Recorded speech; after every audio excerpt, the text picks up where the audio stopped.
Dr. Nad'a Kovalčíková is a program manager and fellow at the German Marshall Fund of the US, and she joins me now from Brussels. Thanks for coming on to Good Morning Europe. We have Alexei Navalny, we have Ukraine, a row with the Czech Republic. Why is Russia at loggerheads over so many issues? Thank you for having me.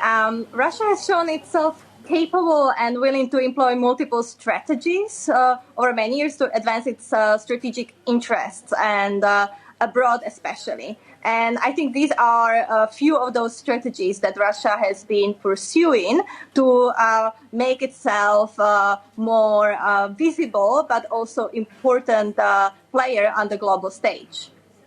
So it's a proactive strategy, but is it not destabilizing for the country to have so much friction and mistrust with the West? It's definitely destabilizing abroad, for sure. I think that the actions abroad will have effect also on the situation domestically, but it mostly is worrying for the neighboring countries, for Ukraine, for neighboring countries, for NATO and the EU. What is Russia's ultimate goal with this military build-up in Ukraine, for example? But also, as you mentioned, the Czech Republic, the investigation findings about Russia's GRU attacks on the ammunition depot in 2014 have also caused increased tensions in the EU and the support of the allies of the Czech Republic within NATO and the EU against this type of assertive and aggressive behavior that we have been witnessing from Russia in the last years.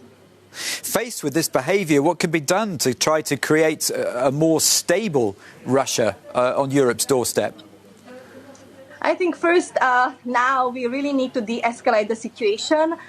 It's very important to engage with Russia in a dialogue, and it's a bit unfortunate that Russia has been disregarding the early 2020 already invitations of NATO to participate in the NATO-Russia Council.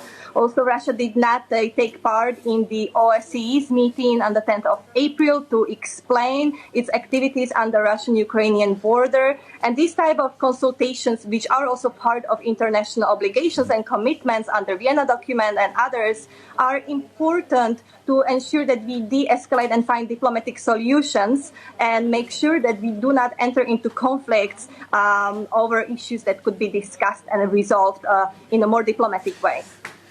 Now, we have Vladimir Putin's address today. From what you know of the Russian leader, do you detect any signs of a change of stance, a change of strategy at all? I would hope that Russia would first and foremost start engaging in dialogue with the partners, with the EU, with NATO, also bilaterally. So I am not sure what to expect from his speech today, as we have not really had the opportunity to hear from Russia at the international community level. Dr. Nad'a Kovalčíková, thanks very much for joining us there from Brussels on Good Morning Europe.